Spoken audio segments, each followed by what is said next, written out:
नमस्कार। आज हम बात करने वाले हैं उन खास टूल्स के बारे में जो हर टीचर के पास होने चाहिए। ये वो कॉन्सेप्ट्स हैं जो बच्चों के मन की दुनिया को समझने में हमारी मदद करते हैं। तो चलिए चाइल्ड साइकोलॉजी की इन कुछ सबसे पावरफुल आइडियाज को गहराई से समझते हैं। ये बात हमारे आज के टॉपिक की बिल्कुल सही नींव रखती है। देखिए, एक टीचर के तौर पर ना ढेरों थ्योरीज और आइडियाज सामने आते हैं, पर असली खेल तो इस बात का है कि हम उन चीजों पर फोकस करें जो सच में क्लासरूम में एक अच्छा माहौल बनाने के लिए जरूरी हैं, है ना? तो चलिए अपनी इस टूल किट का पहला टूल निकालते हैं। ये है एक बच्चे के डेवलपमेंट का बेसिक ब्लूप्रिंट। मतलब ये समझना कि अलग अलग उम्र में बच्चे सीखते कैसे हैं, सोचते कैसे हैं और उनमें क्या क्या बदलाव आते हैं। तो देखिए, डेवलपमेंट कुछ खास स्टेज से होकर गुजरता है। सबसे पहले है शैशवावस्था, मतलब 0 से 2 साल, जब बच्चे अपनी इंद्रियों मतलब सेंसेस से सीखते हैं। फिर आती है पूर्व बाल्यावस्था, 2 से 6 साल। इसे खेलने और सवाल पूछने की उम्र भी कहते हैं। इसके बाद है उत्तर बाल्यावस्था, 6 से 12 साल। इसे गैंग एज भी कहा जाता है, जब दोस्त बहुत जरूरी हो जाते हैं।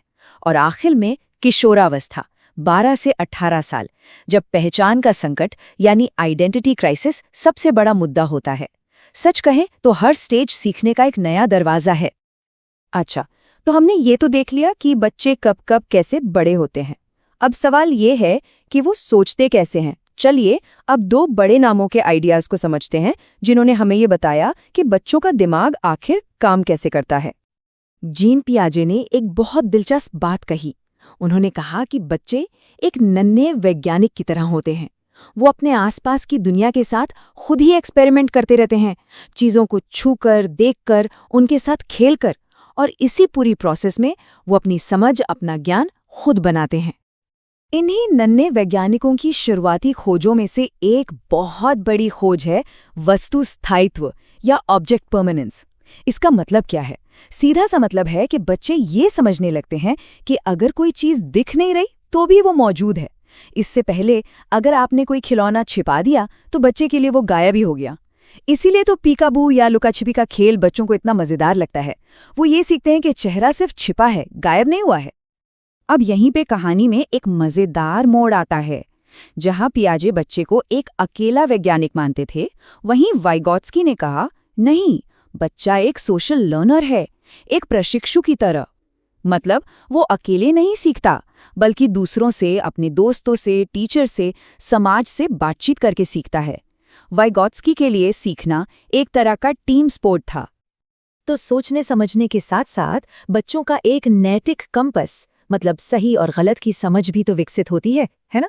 पर वो ये अंतर करना सीखते कैसे हैं? चलिए इसे समझते हैं। इस सवाल का जवाब देने के लिए लॉरेंस कोलबर्ग ने कहानी का इस्तेमाल किया, जिसे हाइंस की दुविधा कहते हैं। कहानी ये थी कि एक औरत मरने वाली है और एक दवा वाला है जिसके पास इलाज है, पर वो बहुत ज्यादा पैसे मांग रहा है। तो क्या उसके पति को अपनी पत्नी की जान बचाने के लिए वो दवा चुरा लेनी चाहिए? अब देखिए, कोलबर्ग के लिए ये जरूरी नहीं था कि जवाब हाँ है या ना। उनका सारा ध्यान इस बात पर था कि जवाब के पीछे की सोच क्या है, मतलब क्या से ज्यादा जरूरी था क्यों। और इसी क्यों को समझने के लिए उन्होंने नैतिकता के 3 लेवल बताए। पहला है प्री कन्वेंशनल, जहां सही गलत का मतलब बस सजा से बचना और इनाम पाना होता है। दूसरा है कन्वेंशनल, जहां हम समाज के नियमों और दूसरों की नज़रों में अच्छा बनने के लिए काम करते हैं। और तीसरा पोस्ट कन्वेंशनल, जहां इंसान अपने खुद के बनाए हुए नैतिक सिद्धांतों पर चलता है। तो ये एक तरह का सफर है, खुद के फायदे से शुरू होकर बड़े नैतिक सिद्धांतों तक। ये जो जैसे को तैसा या टिट फॉर टैट वाली बात है ना, ये पहले लेवल को एकदम परफेक्ट तरीके से समझाती है। यहाँ नैतिकता का मतलब है तुम मेरा काम करो तो मैं तुम्हारा काम करूंगा। यहाँ बच्चा बस यही सोच रहा होता है, इसमें मेरा क्या फायदा है, या फिर अगर मैंने ये किया तो कहीं मुझे डांट तो नहीं पड़ेगी। चलिए अब अपनी टूल किट के कुछ आखिरी और बहुत ज़रूरी टूल्स की बात करते हैं। ये हमें ये याद दिलाते हैं कि हर बच्चा, हर स्टूडेंट अपने आप में यूनिक है, उसकी अपनी खूबियां हैं, अपनी पहचान है। इस मामले में हॉवर्ड गार्डनर का आइडिया तो कमाल का है। उन्होंने कहा कि इंटेलिजेंस या बुद्धिमत्ता सिर्फ एक तरह की नहीं होती जिसे हम आईक्यू से नापते हैं, बल्कि ये कई तरह की होती है। जैसे कोई स्पेशली बहुत स्मार्ट होता है, जैसे पायलट या सर्जन, कोई बॉडीली काइनेस्थेटिक में जैसे एथलीट या डांसर, कोई लोगों को समझने में यानी इंटरपर्सनल इंटेलिजेंस में अच्छा होता है जैसे टीचर, और कोई खुद को समझने में यानी इंट्रापर्सनल में। ये टीचर्स के लिए एक बहुत बड़ी बात है। इसका मतलब है कि क्लास में हर बच्चा अलग अलग तरीकों से स्मार्ट हो सकता है। और हाँ, एक और जरूरी चीज समझनी है, सेक्स और जेंडर के बीच का अंतर। देखिए, सेक्स एक बायोलॉजिकल चीज है जो हमारी शारीरिक बनावट से जुड़ी है, लेकिन जेंडर, जैसा कि यहाँ बताया गया है, एक सामाजिक बनावट है, एक सोशल कंस्ट्रक्ट। मतलब समाज तय करता है कि लड़कों और लड़कियों को कैसा व्यवहार करना चाहिए, उनकी क्या भूमिकाएं होनी चाहिए। और ये उम्मीदें, ये भूमिकाएं समाज और संस्कृति के हिसाब से बदलती रहती हैं। तो ये जो सारे कॉन्सेप्ट्स हैं ना, ये सिर्फ किताबी बातें नहीं हैं, ये असल में प्रैक्टिकल टूल्स हैं, एक पावरफुल लेंस की तरह जो हमें ये समझने में मदद करता है कि बच्चे जो कर रहे हैं वो क्यों कर रहे हैं। और जब हम ये क्यों समझ जाते हैं तो हम एक ज़्यादा बेहतर और सपोर्टिव क्लासरूम बना सकते हैं। तो चलिए आखिर में अपने इस ज्ञान को टेस्ट करते हैं। सोचिए, एक बच्चा है जो ये मान रहा है कि एक लंबे पतले ग्लास में एक छोटे चौड़े ग्लास से ज्यादा जूस है, जबकि उसने जूस को एक से दूसरे में डालते हुए देखा है। तो पियाजे के हिसाब से बच्चे के अंदर अभी किस कॉन्सेप्ट की कमी है? इसका जवाब है बी, संरक्षण या कॉन्जर्वेशन। बच्चा अभी ये नहीं समझ पा रहा है कि बर्तन का आकार बदलने से चीज की मात्रा नहीं बदलती। और यही वो चीजें हैं जो इन थियोरीज को किताबों से निकालकर असली क्लासरूम में ले आती हैं। नमस्कार। आज हम शिक्षा मनोविज्ञान के एक बेहद अहम हिस्से बाल विकास और शिक्षा शास्त्र यानी चाइल्ड डेवलपमेंट एंड पेडागोजी, जिसे CDP भी कहते हैं, इसकी दुनिया में थोड़ी गहराई से उतरेंगे। हाँ, नमस्कार। और जैसा कि जो लोग शिक्षक बनने की तैयारी कर रहे हैं वो जानते ही होंगे, CTET जैसी परीक्षाओं के लिए ये समझना बहुत ज़रूरी है कि बच्चे सीखते कैसे हैं, उनका विकास कैसे होता है। बिल्कुल। और इसके लिए हमारे पास काफी बड़ा स्रोत है, कई घंटों की जानकारी है इसमें। हाँ, है तो। और हमारा काम आज इसी जानकारी के सागर से वो सबसे अहम बातें निकालना है, वो मुख्य अवधारणाएं, सिद्धांत और उदाहरण जो किसी की भी समझ को वाकई गहरा बना सकते हैं। सही। हम सिर्फ फैक्ट्स नहीं दोहराएंगे, बल्कि उनके पीछे के क्यों और कैसे को समझने की कोशिश करेंगे, और ये भी देखेंगे कि ये असल क्लासरूम में कैसे काम आते हैं। बिल्कुल सही। हमारा लक्ष्य है कि जो जटिल बातें हैं उन्हें आसान बनाएं और उन्हें आपस में जोड़कर एक पूरी तस्वीर पेश करें। देखिए, जैसे स्रोत में भी कहा गया है, तैयारी करते समय प्राथमिकता तय करना जरूरी है, और आज हम वही करेंगे। सबसे जरूरी बातों पर ध्यान देंगे। तो कहाँ से शुरू करें? चलिए शुरुआत करते हैं शिक्षार्थी को समझने से। और एक दिलचस्प विषय है उपलब्धि लक्ष्य उन्मुखीकरण, मतलब अचीवमेंट गोल ओरिएंटेशन। यानी बच्चे सीखते समय किस लक्ष्य से प्रेरित होते हैं? हाँ, ये अचीवमेंट गोल ओरिएंटेशन सुनने में थोड़ा नया सा लगता है, पर आजकल परीक्षाओं में पूछा जा रहा है। स्रोत बताता है इसके 3 प्रकार हैं। पहला है महारत उन्मुखीकरण, यानी मास्टरी ओरिएंटेशन। ये वो लोग हैं जो सीखने के लिए सीखते हैं, जिन्हें मजा आता है कुछ नया जानने में। जैसे वो 3 इडियट्स का रैंचो था ना। हाँ, बिल्कुल। बस ज्ञान चाहिए, नंबरों की परवाह नहीं। एकदम सही उदाहरण। यहाँ प्रेरणा अंदर से आती है, आंतरिक है।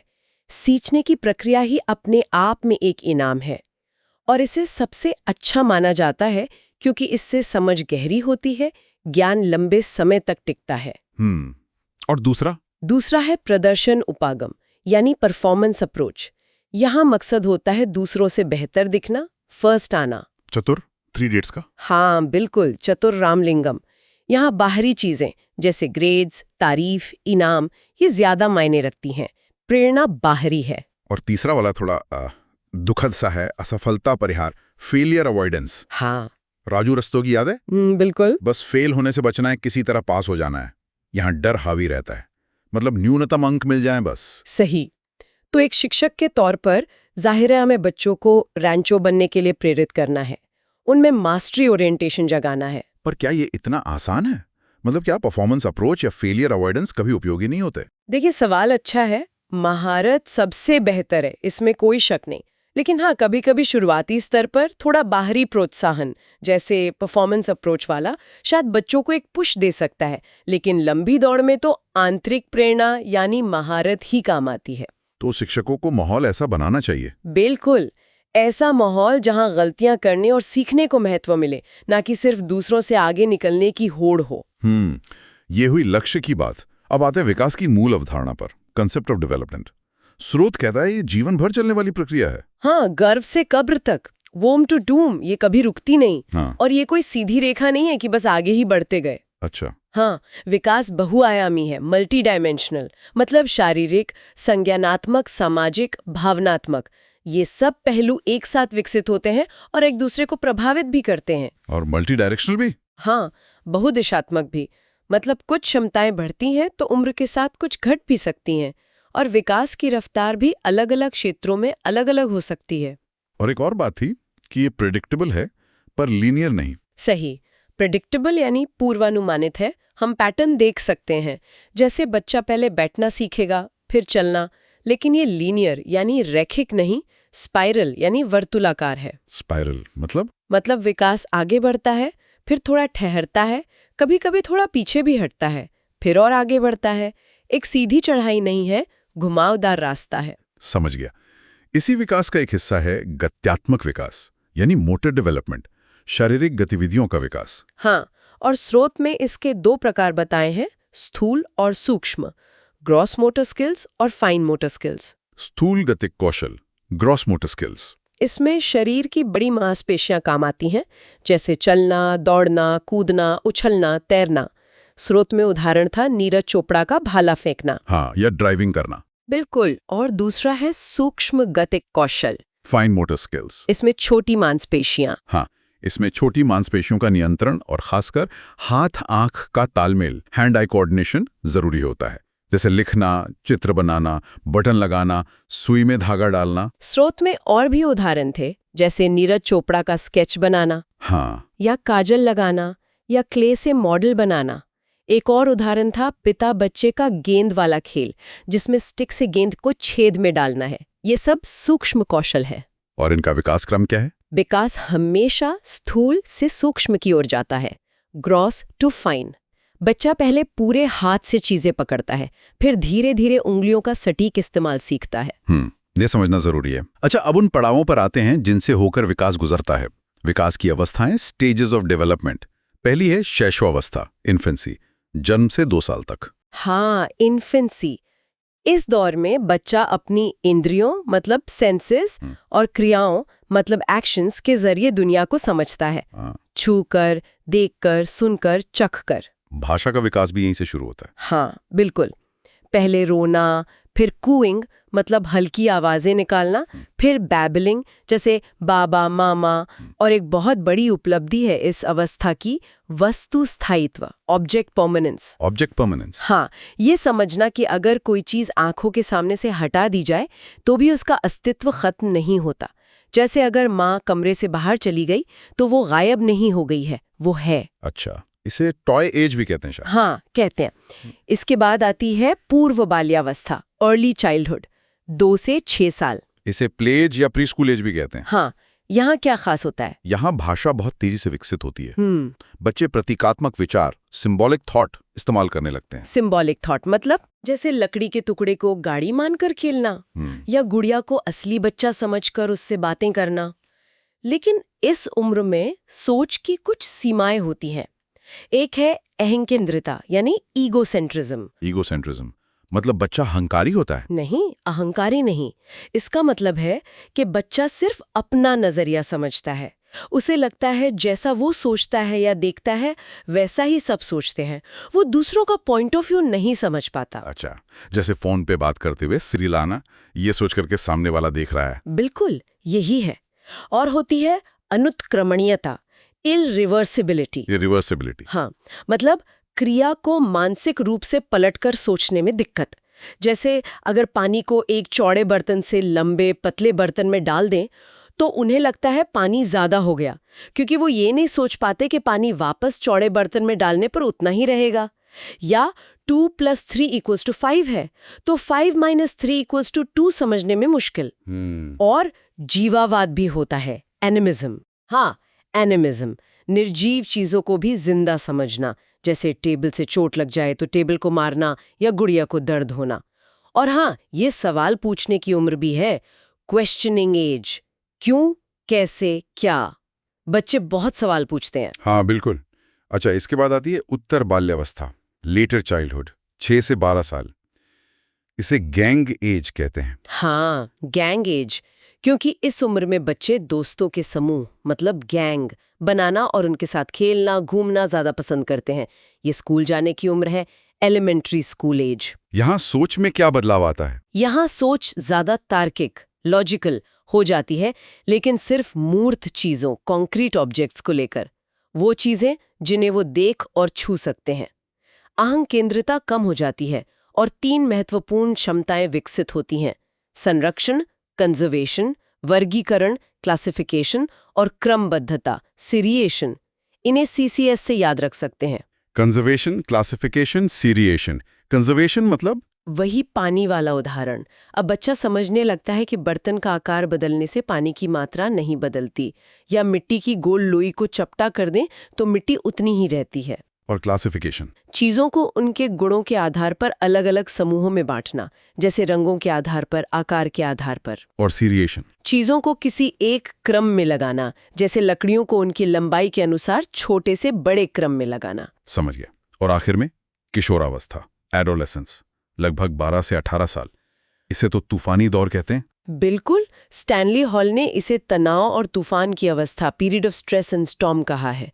ये बड़े बदलाव का समय है, शारीरिक भी, मानसिक भी, सामाजिक भी। एरिक्सन ने आइडेंटिटी क्राइसिस कहा था। हाँ, पहचान का संकट, आइडेंटिटी क्राइसिस। मैं कौन हूँ, मुझे क्या बनना है, जीवन में क्या करना है, ये सवाल बहुत अहम हो जाते हैं। इस उम्र में अमूर्त चिंतन, एब्स्ट्रैक्ट थिंकिंग विकसित होता है। एब्स्ट्रैक्ट थिंकिंग मतलब बच्चे उन विचारों और अवधारणाओं के बारे में भी सोच सकते हैं जो भौतिक रूप से उनके सामने मौजूद नहीं है, जैसे न्याय, स्वतंत्रता, प्रेम, भविष्य की योजनाएं। हाँ। और हीरो वर्शिप भी होती है। हाँ, वीर पूजा। किसी सेलिब्रिटी, खिलाड़ी या किसी बड़े को अपना आदर्श मान लेना और उसे फॉलो करना। 2 और दिलचस्प चीजें हैं, व्यक्तिगत कल्पित कहानी, पर्सनल फेबल। हाँ, उन्हें लगता है कि उनके अनुभव, उनकी भावनाएं सबसे अनोखी हैं, उन्हें कोई समझ नहीं सकता।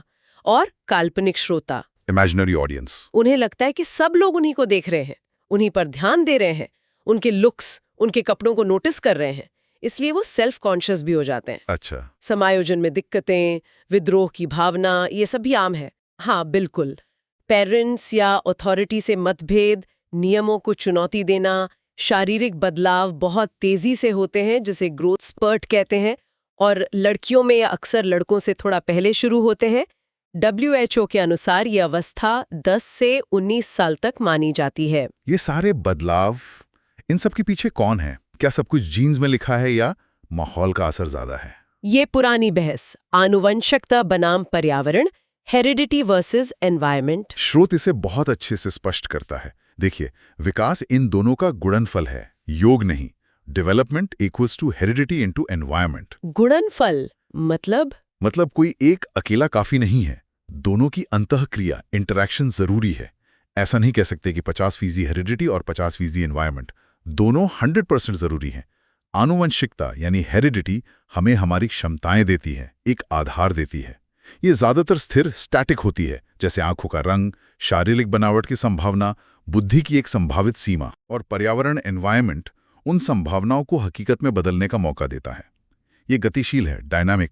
हमारा पोषण, शिक्षा, संस्कृति, समाज, परिवार, दोस्त, ये सब पर्यावरण है। एकदम सही। जैसे एक बीज, आनुवंशिकता कितना भी अच्छा हो, अगर उसे अच्छी मिट्टी, पानी, धूप, पर्यावरण न मिले तो वो ठीक से पनप नहीं पाएगा।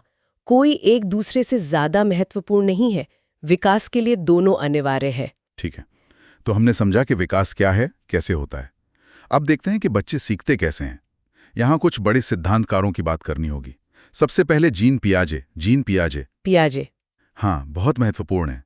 उन्होंने कहा था कि बच्चे नन्हे वैज्ञानिक, लिटिल साइंटिस्ट्स होते हैं। हाँ, जो खुद ही दुनिया की खोज करते हैं और अपनी समझ बनाते हैं।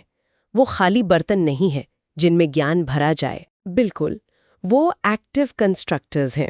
पियाजे ने कहा कि संज्ञानात्मक विकास 4 कारकों से प्रभावित होता है। परिपक्वता मतलब शारीरिक और मानसिक रूप से तैयार होना, अनुभव, चीजों के साथ खुद करके सीखना, सामाजिक संपर्क, दूसरों से सीखना और सबसे महत्वपूर्ण संतुलन। ये संतुलन वाला विचार थोड़ा और समझाएंगी।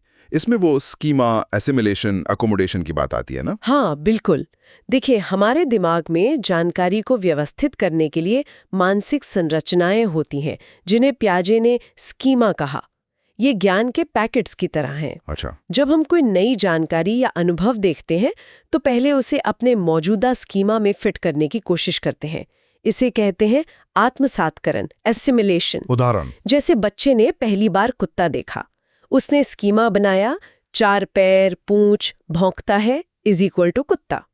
फिर उसने बिल्ली देखी, 4 पैर, पूंछ, उसने उसे भी कुत्ता कह दिया। ये एसिमिलेशन है, नई जानकारी को पुराने खांचे में फिट करना। लेकिन बिल्ली तो आ रहा है। हाँ, तो जब उसे बताया जाता है कि ये अलग है, ये म्याऊं करती है, ये बिल्ली है, तो उसके दिमाग में एक असंतुलन पैदा होता है। अब उसे अपने स्कीमा को बदलना होगा। तो वो नया स्कीमा बनाएगा? हाँ, या तो मौजूदा स्कीमा को बदलेगा या नया बनाएगा। इस प्रक्रिया को कहते हैं समायोजन, अकोमोडेशन। उसने कुत्ते का स्कीमा बदला और बिल्ली का नया स्कीमा बनाया। इसी एसिमिलेशन और अकोमोडेशन के जरिए संतुलन बनाने की प्रक्रिया लगातार चलती रहती है और हमारी समझ विकसित होती है। अच्छा, और पियाजे ने विकास की 4 अवस्थाएं, स्टेजेस भी बताएं, जो गुणों में अलग हैं क्वालिटेटिवली। हाँ, 4 अवस्थाएं। पहली है संवेदी गामक, सेंसरी मोटर स्टेज, जन्म से 2 साल तक। इसमें बच्चा इंद्रियों और शारीरिक क्रियाओं से सीखता है। ऑब्जेक्ट परमानेंस इसी में आता है। लक्ष्य निर्देशित व्यवहार दिखता है, जैसे खिलौने तक पहुंचने की कोशिश करना। दूसरी है पूर्व संक्रियात्मक, प्री ऑपरेशनल स्टेज, 2 से 7 साल। इसमें प्रतीकात्मक विचार, सिंबॉलिक थॉट शुरू होता है। भाषा का विकास तेज होता है, लेकिन सोच में अहंग केंद्रिता, ईगोसेंट्रिज्म, जीववाद, एनिमिज्म होता है।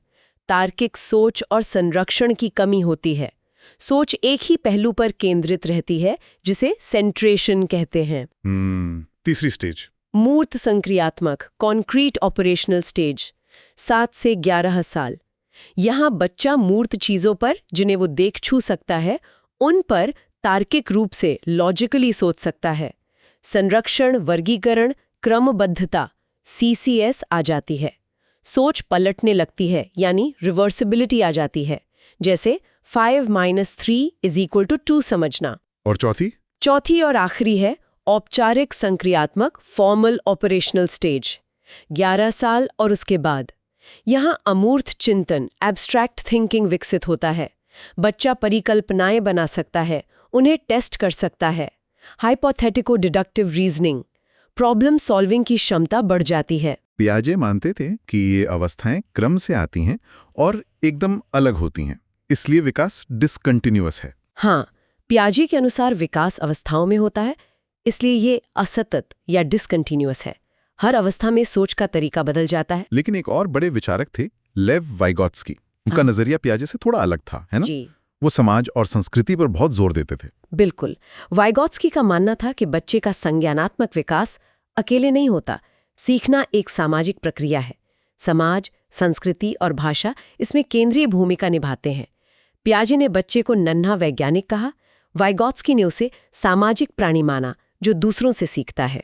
उनकी 3 मुख्य अवधारणाएं बहुत महत्वपूर्ण हैं, ZPD, MKO और स्कैफोल्डिंग। हाँ, ये तीनों बहुत जरूरी हैं। ZPD यानी जोन ऑफ प्रॉक्सिमल डेवलपमेंट, संभावित विकास का क्षेत्र।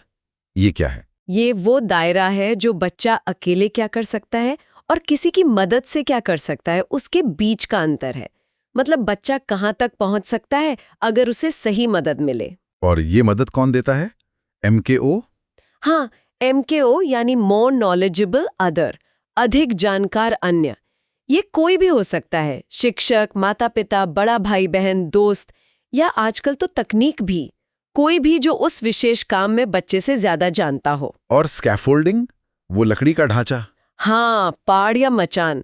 स्कैफोल्डिंग वो अस्थायी मदद या सपोर्ट है जो MKO बच्चे को ZPD में देता है, ताकि वो सीख सके। जैसे साइकिल सिखाते वक्त पीछे से पकड़ना, या किसी सवाल को हल करने में हिंट देना, या मुश्किल काम को छोटे हिस्सों में बांट देना। और ये मदद हमेशा नहीं रहती। नहीं, बिल्कुल नहीं, ये अस्थायी होती है। जैसे जैसे बच्चा सीखने लगता है ये मदद धीरे धीरे हटा ली जाती है। ये विकास के तरह स्थायी नहीं है। वाइगोट्स्की ने भाषा को भी बहुत महत्व दिया, पियाजे से ज्यादा। हाँ, बहुत ज्यादा। उन्होंने कहा कि भाषा और विचार शुरू में अलग अलग विकसित होते हैं, लेकिन लगभग 3 साल की उम्र में मिल जाते हैं। और फिर भाषा हमारे विचारों को दिशा देती है, हमारी सोच को व्यवस्थित करती है। टूल ऑफ थॉट है भाषा। उन्होंने भाषा के प्रकार भी बताए थे। हाँ, 3 तरह की स्पीच। सोशल स्पीच, सामाजिक वाक, जब बच्चा दूसरों से बात करता है। प्राइवेट स्पीच, निजी वाक, जब बच्चा खुद से बोल बोल कर बात करता है, खासकर कोई काम करते हुए, वो खुद को निर्देश देता है।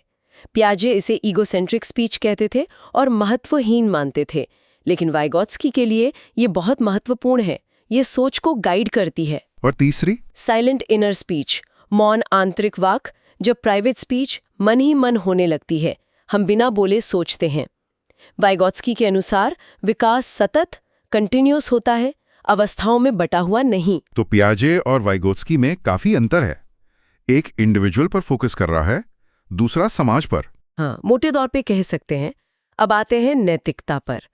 लॉरेंस कोलबर्ग का नैतिक विकास का सिद्धांत। कोलबर्ग, इन्होंने पता लगाया कि लोग सही और गलत का फैसला कैसे करते हैं, उनकी नैतिक तर्कणा, मॉडल रीजनिंग कैसे विकसित होती है। हाँ, और इसके लिए उन्होंने लोगों को कुछ नैतिक दुविधाएं, मॉरल डायलेमास सुनाई, जिनमें सबसे प्रसिद्ध है हिंज की दुविधा। हाँ, वो कहानी जिसमें हिंज की पत्नी बीमार है और उसके पास एक बहुत महंगी दवाई है जो उसकी जान बचा सकती है, लेकिन उसके पास पैसे नहीं है, तो क्या उसे वो दवाई चुरानी चाहिए? बिल्कुल। कोलबर्ग का फोकस इस बात पर नहीं था कि लोग हाँ कहते हैं या नहीं, बल्कि इस बात पर था कि वो अपने जवाब के पीछे कारण क्या देते हैं, उनकी रीजनिंग क्या है। और इसी रीजनिंग के आधार पर उन्होंने 3 स्तर, लेवल्स, और हर स्तर में 2 चरण, स्टेजेस बताए। कुल 6 चरण। सही। पहला स्तर है पूर्व पारंपरिक, प्री कन्वेंशनल लेवल। यहाँ नैतिकता बाहरी कंट्रोल पर आधारित होती है, इनाम मिलेगा या सजा। बच्चों में यही होता है ज्यादातर। इसके 2 चरण। पहला चरण दंड और आज्ञाकारिता ओरिएंटेशन। बच्चा नियम इसलिए मानता है ताकि सजा से बच सके।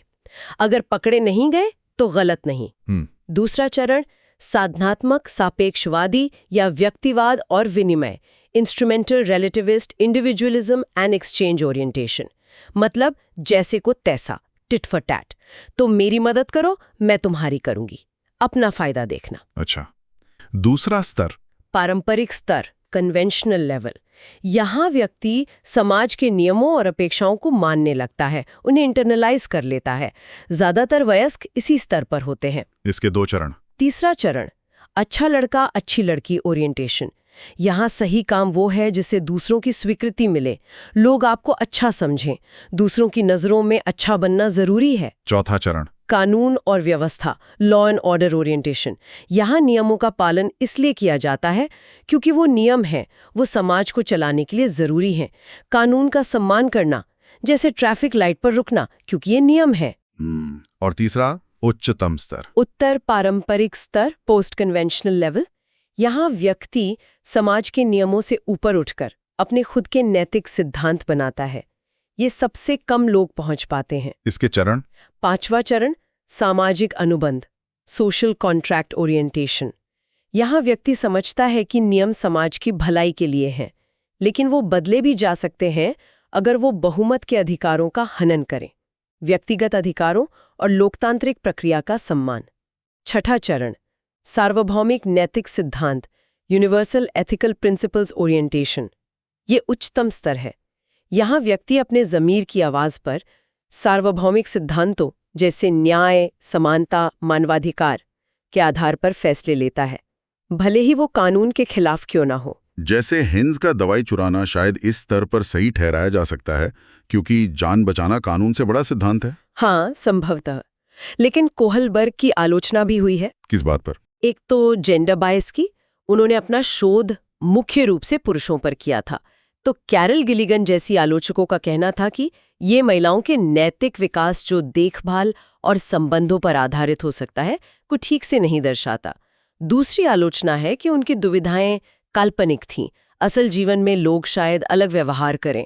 और ये भी कि ये सिद्धांत पश्चिमी संस्कृति पर आधारित है, शायद सभी संस्कृतियों पर लागू ना हो। लेकिन फिर भी नैतिक विकास को समझने के लिए ये एक महत्वपूर्ण ढांचा तो है। हाँ, बिल्कुल है। ये तो हुई विकास और सीखने की बातें, पर बच्चा सीखेगा कैसे अगर उसमें इच्छा ही ना हो? मतलब मोटिवेशन, अभिप्रेरणा बहुत जरूरी। अभिप्रेरणा या मोटिवेशन ही वो चिंगारी है जो हमें किसी काम को शुरू करने, उसे जारी रखने और लक्ष्य तक पहुंचने की ऊर्जा देती है।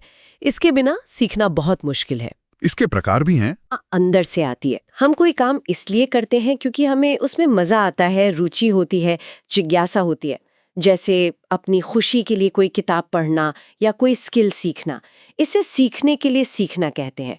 ये ज्यादा टिकाऊ और प्रभावी होती है। और दूसरी बाहरी अभिप्रेरणा, एक्सट्रिंसिक मोटिवेशन, जब प्रेरणा का स्रोत बाहर होता है, जैसे इनाम पाने के लिए, अच्छे ग्रेड्स लाने के लिए, तारीफ सुनने के लिए या सजा से बचने के लिए पढ़ना। ये ठीक नहीं है। ऐसा नहीं है कि ये बिल्कुल बेकार है। कभी कभी शुरू करने के लिए, पुश स्टार्ट के लिए ये काम आ सकती है, जैसे गाड़ी को धक्का देना। लेकिन अगर बच्चा सिर्फ बाहरी इनामों के लिए ही काम करने लगे तो उसकी आंतरिक रुचि खत्म हो सकती है, निर्भरता बढ़ जाती है। स्रोत में स्पीकर ने अपना उदाहरण दिया था कि वो काम क्यों जारी रखते हैं, जो शायद आंतरिक प्रेरणा का अच्छा उदाहरण है। एक मोटिवेशन साइकिल भी होता है। हाँ, अभिप्रेरणा चक्र। इसमें सबसे पहले एक नींव आवश्यकता होती है जो ड्राइव यानी चालक या अंतर्नोद पैदा करती है। इससे अराउजल उत्तेजना होती है। फिर व्यक्ति गोल डायरेक्टेड बिहेवियर करता है। लक्ष्य प्राप्ति यानी अचीवमेंट होने पर उत्तेजना में कमी, रिडक्शन ऑफ अराउजल आती है। इसे NDA-GAR के संक्षिप्त रूप से याद रख सकते हैं। और मैस्लो का हायरार्की ऑफ नीड्स। हाँ, अब्राहम मैस्लो का आवश्यकता पदानुक्रम, वो भी प्रेरणा से जुड़ा है। उन्होंने कहा कि हमारी जरूरतें एक क्रम में होती हैं। सबसे पहले शारीरिक, फिर सुरक्षा, फिर प्रेम संबंध, फिर सम्मान और सबसे ऊपर आत्मसिद्धि, सेल्फ एक्चुअलाइजेशन। जब नीचे की जरूरतें पूरी होती हैं तभी व्यक्ति ऊपर की ओर प्रेरित होता है। प्रेरणा के साथ ही बुद्धि, इंटेलिजेंस की बात भी आती है। इसे कैसे परिभाषित किया गया है? बुद्धि की कोई एक सर्वमान्य परिभाषा तो नहीं है, लेकिन आमतौर पर इसे सीखने, समझने, तर्क करने, समस्या हल करने और माहौल के साथ अनुकूलन, अडैप्ट करने की क्षमता के रूप में देखा जाता है। IQ टेस्ट इसी को मापते हैं। हाँ, IQ यानी इंटेलिजेंस कोशेंट का कॉन्सेप्ट बिनेट, साइमन, स्टर्न और टर्मन जैसे मनोवैज्ञानिकों ने विकसित किया। सूत्र है मानसिक आयु वास्तविक आयु गुणा 100। MACA 100। टर्मन ने इसे पॉपुलर बनाया। औसत IQ 90, 110 माना जाता है और 130 से ऊपर प्रतिभाशाली, गिफ्टेड। लेकिन क्या बुद्धि सिर्फ एक ही तरह की होती है? मैंने हॉवर्ड गार्डनर के बहुबुद्धि सिद्धांत, मल्टीपल इंटेलिजेंसेस थ्योरी के बारे में सुना है। हाँ, गार्डनर का सिद्धांत बहुत प्रभावशाली रहा है। उनका मानना है कि बुद्धि कोई एक अकेली क्षमता नहीं है, बल्कि कम से कम 8 या 9 अलग-अलग तरह की बुद्धियां होती हैं जो एक दूसरे से स्वतंत्र होती है। 8-9 तरह की? कौन-कौन सी? उन्होंने बताई भाषागत, लिंग्विस्टिक, शब्दों का अच्छा इस्तेमाल जैसे कवि या लेखक, तार्किक प्रणितीय, लॉजिकल, मैथमेटिकल, तर्क और गणित में अच्छा होना जैसे वैज्ञानिक या गणितज्ञ, स्थानिक, दिशाओं और जगहों को समझना जैसे मूर्तिकार, आर्किटेक्ट या पायलट, शारीरिक, गतिक, बॉडीली काइनेस्थेटिक, शरीर का कुशलता से उपयोग जैसे डांसर, एथलीट या सर्जन, संगीतिक, संगीत को समझना और बनाना जैसे संगीतकार, अंतर्वैयक्तिक, दूसरों को समझना, उनके साथ अच्छे संबंध बनाना जैसे नेता या शिक्षक, अंतरावैयक्तिक, खुद को समझना, अपनी भावनाओं और विचारों को जानना जैसे दार्शनिक, और प्रकृतिवादी, प्रकृति को समझना जैसे किसान या जीव विज्ञानी। बाद में उन्होंने शायद अस्तित्ववादी बुद्धि भी जोड़ी। वाह, इसका मतलब हर किसी में अलग-अलग तरह की प्रतिभा हो सकती है। बिल्कुल, ये सिद्धांत क्लासरूम में विविधता को समझने और हर बच्चे की अनोखी प्रतिभा को पहचानने और उसे निखारने में मदद करता है। हमें सिर्फ किताबी ज्ञान वाली बुद्धि पर ही फोकस नहीं करना चाहिए। इसकी आलोचना भी होती है। हाँ, आलोचना ये है कि क्या ये वाकई अलग बुद्धियां हैं या सिर्फ प्रतिभाएं, टैलेंट्स या स्किल्स हैं, और इनके लिए पर्याप्त वैज्ञानिक अनुभवजन्य साक्ष्य, एम्पिरिकल एविडेंस की कमी बताई जाती है। प्रतिभाशाली बच्चों की भी बात हुई थी स्रोत में। हाँ, प्रतिभाशाली बच्चों के लिए रुजूली का एक 3 रिंग मॉडल है, जिसमें 3 चीजें जरूरी मानी जाती हैं: उच्च क्षमता, अबव एवरेज एबिलिटी, उच्च रचनात्मकता, हाई क्रिएटिविटी, और उच्च प्रतिबद्धता, हाई टास्क कमिटमेंट। इसे ACC मॉडल भी कह सकते हैं। रचनात्मकता, क्रिएटिविटी की बात आई। ये सोच थिंकिंग से कैसे जुड़ी है? चिंतन या थिंकिंग कई तरह का होता है। एक है अपसारी चिंतन, डाइवर्जेंट थिंकिंग। इसका मतलब है एक समस्या के कई अलग अलग नए समाधान सोचना, लीक से हटकर सोचना, out of the box thinking. ये रचनात्मकता से सीधे तौर पर जुड़ा है। और दूसरा? अभिसारी चिंतन, कन्वर्जेंट थिंकिंग। इसका मतलब है कई विकल्पों में से एक सही समाधान पर पहुंचना। ये ज्यादातर स्कूलों में टेस्ट किया जाता है। रचनात्मकता के लिए अपसारी चिंतन जरूरी है। रचनात्मकता के तत्व क्या हैं? इसके 4 मुख्य तत्व माने जाते हैं: प्रवाह, फ्लुएंसी, कितने ज्यादा विचार आप सोच सकते हैं; लचीलापन, फ्लेक्सिबिलिटी, कितनी अलग अलग तरह के विचार सोच सकते हैं; मौलिकता, ओरिजिनलिटी, आपके विचार कितने नए और अनोखे हैं; और विस्तारण, एलैबोरेशन, आप अपने विचारों को कितना विस्तार दे सकते हैं, उनमें डिटेल भर सकते हैं। FFOE से याद रख सकते हैं। समस्या समाधान, प्रॉब्लम सॉल्विंग के भी तरीके बताए गए हैं स्रोत में। हाँ, कुछ सामान्य तरीके हैं, जैसे एल्गोरिथम। ये स्टेप बाय स्टेप तरीका है जो सही समाधान की गारंटी देता है, पर समय लग सकता है, जैसे गणित का फॉर्मूला। ह्यूरिस्टिक, ये मानसिक शॉर्टकट या अंगूठे का नियम, रूल ऑफ थंब है, जिसे हम जुगाड़ भी कह सकते हैं। ये जल्दी काम करता है, पर हमेशा सही समाधान मिलेगा जरूरी नहीं। और प्रयास और त्रुटि, बार बार अलग अलग तरीके आजमाना जब तक समाधान ना मिल जाए। ये सब जानना एक शिक्षक के लिए क्यों जरूरी है? ताकि वो क्लासरूम में इस्तेमाल कर सके। यहाँ बाल केंद्रित, चाइल्ड सेंटर्ड और प्रगतिशील शिक्षा, प्रोग्रेसिव एजुकेशन की बात आती है। बिल्कुल सही। आज शिक्षा का फोकस शिक्षक केंद्रित से हटकर बाल केंद्रित हो गया है। इसका मतलब है कि बच्चा सीखने की प्रक्रिया के केंद्र में है। वो ज्ञान का निष्क्रिय प्राप्तकर्ता नहीं, बल्कि सक्रिय निर्माता है, एक्टिव कंस्ट्रक्टर ऑफ नॉलेज। शिक्षक एक डिक्टेटर नहीं, बल्कि एक सूत्रधार, फैसिलिटेटर है, जो सीखने का माहौल बनाता है और मदद करता है। जॉन ड्यूई का नाम आता है इसमें। हाँ, जॉन ड्यूई प्रगतिशील शिक्षा के बहुत बड़े प्रणेता थे। उन्होंने करके सीखना, लर्निंग बाय डूइंग पर जोर दिया। उनका मानना था कि शिक्षा जीवन की तैयारी नहीं, बल्कि स्वयं जीवन है। सीखना एक सामाजिक गतिविधि है और क्लासरूम लोकतांत्रिक होना चाहिए। और इसी सोच से जुड़ा है समावेशी शिक्षा, इंक्लूसिव एजुकेशन का विचार, यानी सभी के लिए शिक्षा, बिना किसी भेदभाव के। एकदम। समावेशी शिक्षा का मूल सिद्धांत है समता, इक्विटी, न कि सिर्फ समानता, इक्वालिटी। समानता मतलब सबको एक जैसा देना, और समता मतलब जरूरत के हिसाब से देना। अच्छा। हाँ, समावेशी शिक्षा कहती है कि किसी भी बच्चे को, चाहे उसकी सामाजिक आर्थिक पृष्ठभूमि कुछ भी हो, चाहे उसमें कोई अक्षमता, डिसेबिलिटी हो, या वो किसी भी तरह से अलग हो, उसे अलग थलग सेग्रीगेट नहीं करना है। सभी बच्चों को एक साथ एक ही नियमित स्कूल, रेगुलर स्कूल में अपनी जरूरतों के अनुसार समर्थन के साथ गुणवत्तापूर्ण शिक्षा मिलनी चाहिए। तो इसका मतलब है कि सिस्टम को बदलना होगा, बच्चे को नहीं। बिल्कुल। हमें स्कूलों को, पाठ्यक्रम को, पढ़ाने के तरीकों को ऐसा बनाना होगा कि वो सभी बच्चों की जरूरतों को पूरा कर सकें। हमें बाधाओं को हटाना है। इसके लिए UDL का जिक्र था। हाँ, यूनिवर्सल डिजाइन फॉर लर्निंग। ये एक फ्रेमवर्क है जो कहता है कि सीखने के माहौल और सामग्री को शुरू से ही इतना लचीला बनाया जाए कि वो सभी तरह के लर्नर्स के लिए काम आ सके। मल्टीपल तरीके हों जानकारी प्रस्तुत करने के, मल्टीपल तरीके हों बच्चों को अपनी समझ दर्शाने के, और मल्टीपल तरीके हों बच्चों को इंगेज करने के। इसमें अलग अलग अक्षमताओं वाले बच्चे भी शामिल हैं, जैसे डिसलेक्सिया, डिस्ग्राफिया। हाँ, बिल्कुल।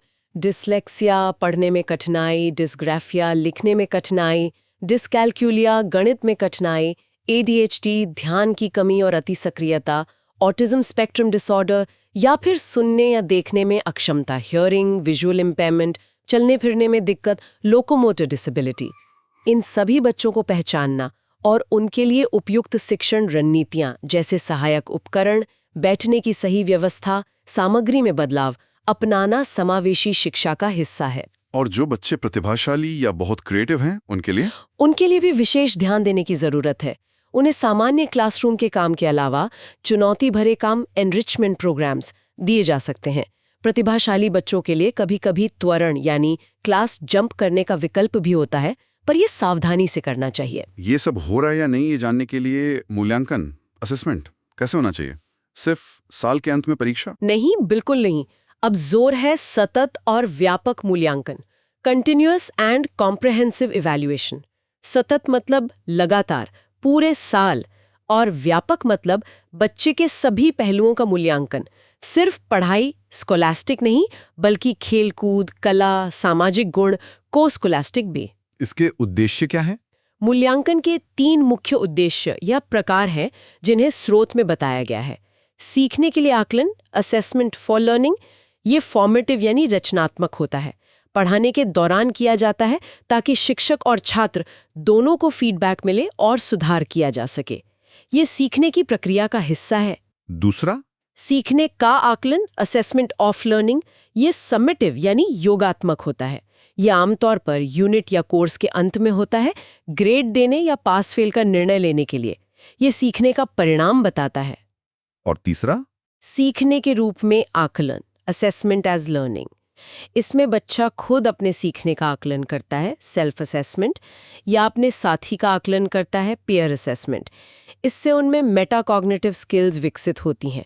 इसके लिए तरीके क्या हैं? सिर्फ पेन पेपर टेस्ट? नहीं, कई तरीके हैं, जैसे पोर्टफोलियो, बच्चे के कामों का संग्रह, उपाख्यानात्मक रिकॉर्ड्स, एनेक्डोटल रिकॉर्ड्स, बच्चे के व्यवहार या किसी घटना का संक्षिप्त वर्णन, चेकलिस्ट, रेटिंग स्केल, रूब्रिक्स, मूल्यांकन के स्पष्ट मानदंड। एक और फर्क बताया गया था, एनआरटी और सीआरटी। हाँ, मानक संदर्भित टेस्ट, एनआरटी में बच्चे के प्रदर्शन की तुलना दूसरे बच्चों, एक नॉर्म ग्रुप से की जाती है, जैसे परसेंटाइल रैंक, जबकि मानदंड संदर्भित test, criterion reference test, CRT में देखा जाता है कि बच्चे ने एक निश्चित मानदंड या सीखने के उद्देश्य, लर्निंग ऑब्जेक्टिव को हासिल किया या नहीं। मास्टरी पता करने के लिए ये बेहतर है। बच्चों की गलतियों, एरर्स को कैसे देखना चाहिए? क्या उन्हें सजा देनी चाहिए? बिल्कुल नहीं। गलतियां सीखने की प्रक्रिया का एक स्वाभाविक और बहुत महत्वपूर्ण हिस्सा हैं। वो खिड़कियों की तरह हैं जो हमें बताती हैं कि बच्चा कैसे सोच रहा है, उसे कहाँ दिक्कत आ रही है।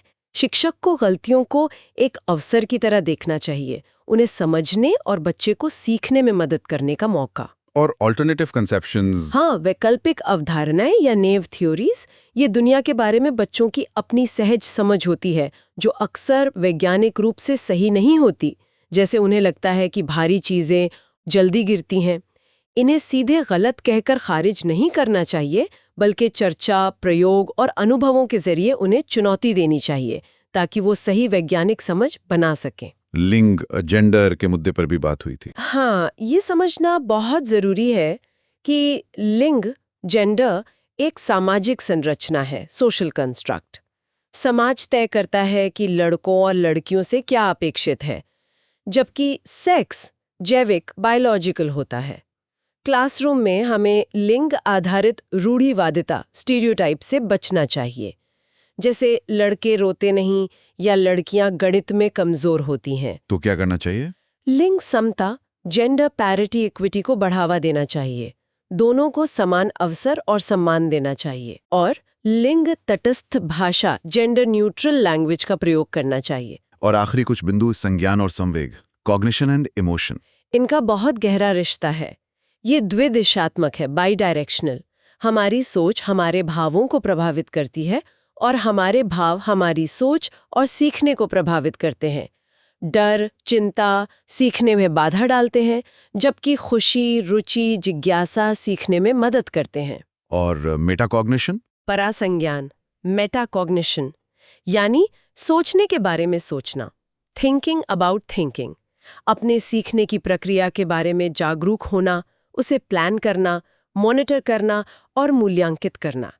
ये सीखने को ज्यादा प्रभावी बनाता है। और अंत में कुछ राष्ट्रीय नीतियों का भी जिक्र था। हाँ, संक्षेप में, जैसे NEP 2020, राष्ट्रीय शिक्षा नीति 2020, जिसमें 5+3+3+4 की नई संरचना, मूलभूत साक्षरता और संख्या ज्ञान FLN पर जोर, बहुभाषावाद और क्रिटिकल थिंकिंग को महत्व दिया गया है। कि बच्चों के लिए मुफ्त और अनिवार्य शिक्षा और NCF 25 राष्ट्रीय पाठ्यचर्या की रूपरेखा, जो ज्ञान को बाहरी जीवन से जोड़ने, रटन प्रणाली से मुक्ति और बाल केंद्रित दृष्टिकोण पर बल देता है। ये सभी नीतियां इन्हीं सिद्धांतों को जमीनी स्तर पर लागू करने का प्रयास है। वाह!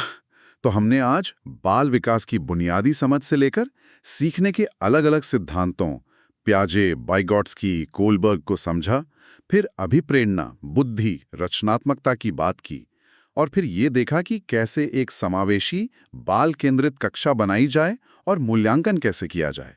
ये सब जानना एक होने वाले या वर्तमान शिक्षक के लिए बेहद जरूरी है। बिल्कुल, सार यही है कि हर बच्चा अपने आप में अनोखा है। उसे समझना, उसकी सोच का सम्मान करना, उसकी ज़रूरतों को पहचानना और पूरा करना, और सीखने के लिए एक सकारात्मक, सुरक्षित और प्रेरक माहौल बनाना, यही प्रभावी शिक्षण की कुंजी है। और हाँ, गलतियों को दुश्मन नहीं, बल्कि सीखने की प्रक्रिया का दोस्त समझना होगा। बिल्कुल। और अब जैसा कि हम करते हैं, श्रोताओं के सोचने के लिए एक सवाल छोड़ते हैं। हाँ, तो सवाल ये है कि इन सभी बेहतरीन सिद्धांतों और अवधारणाओं को जानने के बाद असली चुनौती तो तब आती है जब एक शिक्षक 30-40 या उससे भी ज्यादा बच्चों की भरी विविधताओं वाली क्लासरूम में रोज खड़ा होता है। तो सोचिए, इन सिद्धांतों को उस रोजमर्रा की, अक्सर अप्रत्याशित क्लासरूम की भागदौड़ भरी सच्चाई में प्रभावी ढंग से कैसे उतारा जा सकता है। और क्योंकि शिक्षा का परिदृश्य लगातार बदल रहा है, नई तकनीकें आ रही हैं, नई चुनौतियां आ रही हैं, तो एक शिक्षक अपनी समझ और कौशल को हमेशा ताज़ा और प्रासंगिक कैसे बनाए रख सकता है? बहुत महत्वपूर्ण सवाल। इस विचार के साथ आज की इस चर्चा में शामिल होने के लिए धन्यवाद। धन्यवाद।